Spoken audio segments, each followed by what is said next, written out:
I'm Father Pollman. And I'm Father Schumacher. And we are the Associates.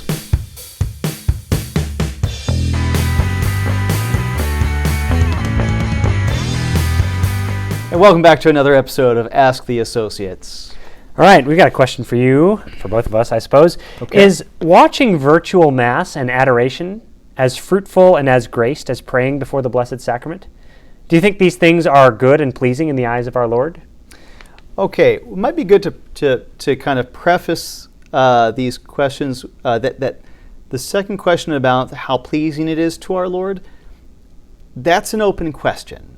And we're going to have what we usually don't do. We're actually just going to have a discussion of some of the criticisms and some of the things argued in favor of it.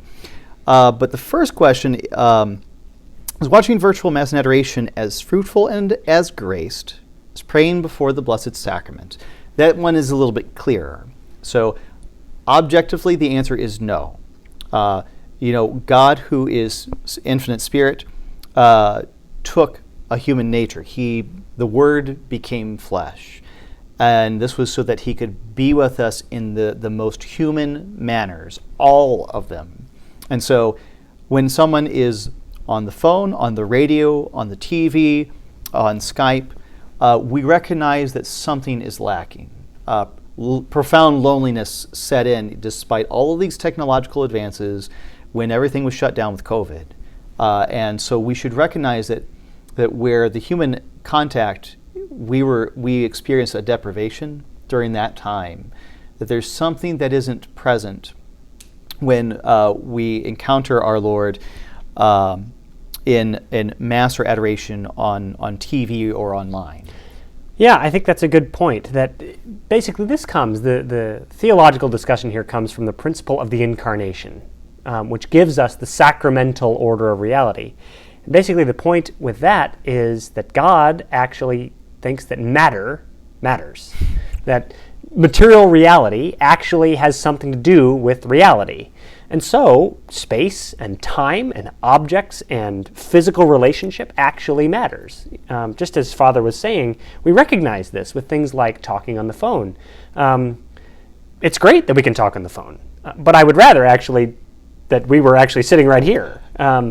We wish you were here too. We wish we were here, right in your living room, perhaps. No, but there certainly is something lacking when we take one of those physical aspects away from a relationship. So, is it as fruitful and as graced as actually going to a church and being in front of a tabernacle or being at Mass? No, it's not. But that brings us to the question of, well, then is it good at all? And I think the answer to that is probably yes.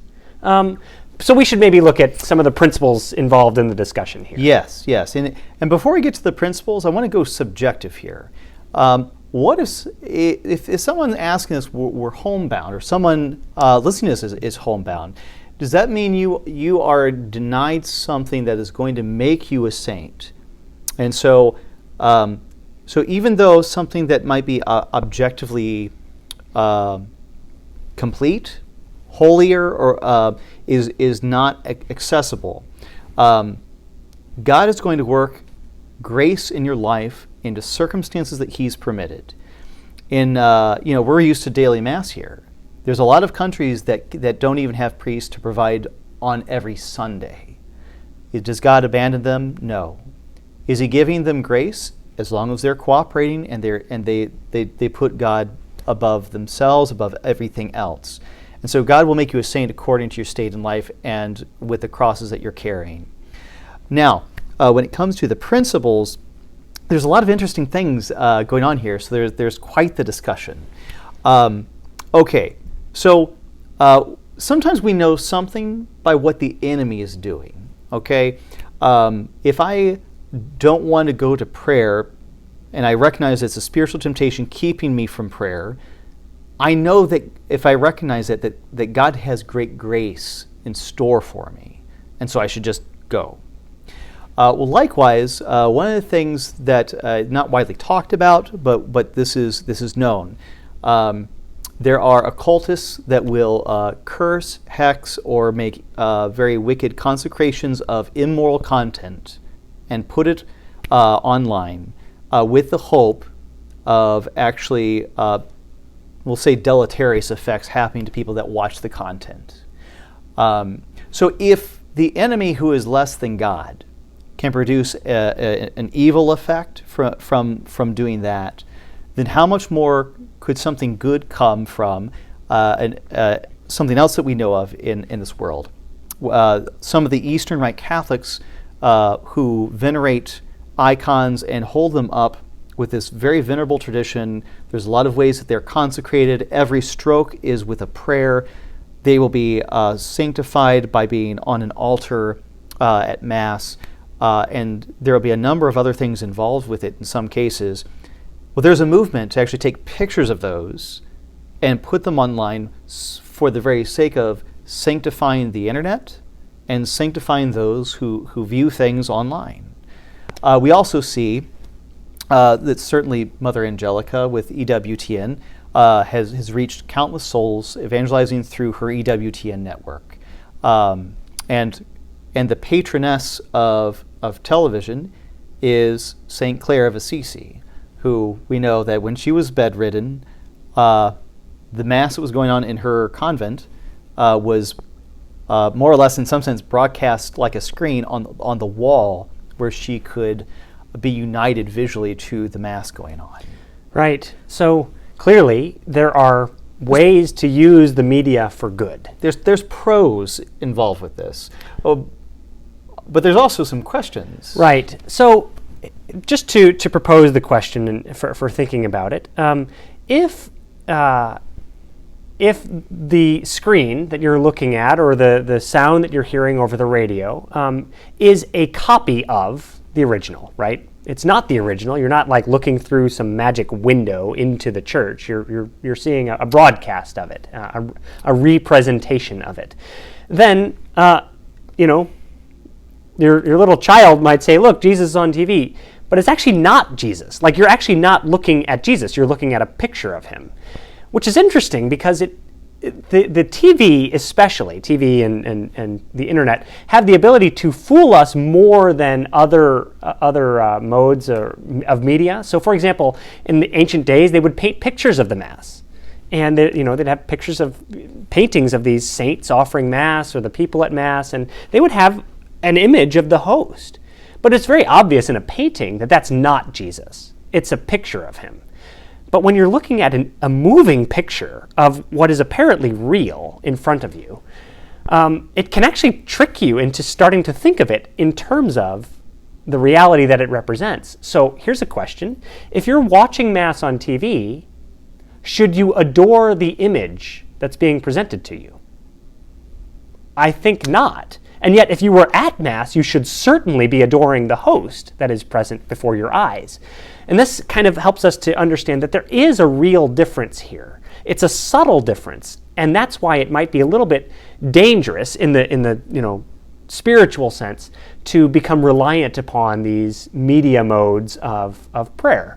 So that might be a tick against rather than the ticks in favor that we had at first. Yes. One of the, there's another aspect to this that I don't know how people are aware of, but the church doesn't condemn broadcasting. I was a broadcaster before I entered the seminary, but when it comes to that, Pope Pius XII was the supreme pontiff during the age of broadcasting, and he was dealing with some of these questions, and his Orbi et Orbi address to the city of Rome and to the world could now be broadcast live or recorded, and everyone could hear him. Well, there was a question raised about, he ends his address with benediction. He gives a blessing. If I'm in the U.S. and I'm listening to that address, can I receive that blessing? And the answer is, if it is live, yes. If it is recorded, no. Because of, again, the principle of the incarnation, these human means that God gives grace there's grace our Lord is giving to you right now that he will never give again, and he will never repeat it in all of his creation. And this is why when kind of the watching Mass from home kind of became a more public issue for Catholics, it was actually required by the Congregation for Divine Worship that those Masses be streamed live. It's not that you can receive communion through the screen. You can't physically sit in the pew, but you can receive the benediction given at the end of Mass. If you're watching and attending while it's happening. Yeah. So maybe this is the way to kind of judge for yourself, right? Because everyone's in different circumstances. Is it helping you? We've already established that it isn't to watch or to listen is not the same thing as actually being physically present. But it might be good. So how do you decide whether it's good or whether it's good enough to do? Because we also had people who would come to us and say, Father, I'm just not getting a lot out of watching Mass online. And I would tell them, then don't. You are not bound to watch Mass online. If it helps you, if you are at home and you need some help focusing, right? You're finding that you're just kind of wandering in prayer, but when you're listening to the words of the priest and the responses of the congregation, that it actually helps to focus you. That seems to be a good indication that would be producing good fruit in you. But we also know of people who recognize that when they were watching Mass at home, that it actually diminishes their intensity and their zeal and their focus just because, well, I'm in my living room, I can go get a cup of coffee if I want. I can pause it and come back to it later. Especially if you're not preparing to receive communion. And there's the whole pajama effect as well. Going to Mass in your pajamas, you're not really going. It is different. So to help you decide, and really you have to decide based on your circumstances, take a real examination. Is this helping me? And if it is, great. As long as you're recognizing that, as long as it's not fooling you into thinking that this is kind of the real stuff of religion, then that's fine. Let it help you. And if it's not helping you, if it's neutral or if it's turning you away from the practice of the faith, then I think that's a good indication that you should probably set it aside and turn to other means of prayer. Click the logo right there to subscribe. Thanks for watching. New episodes come out every Wednesday.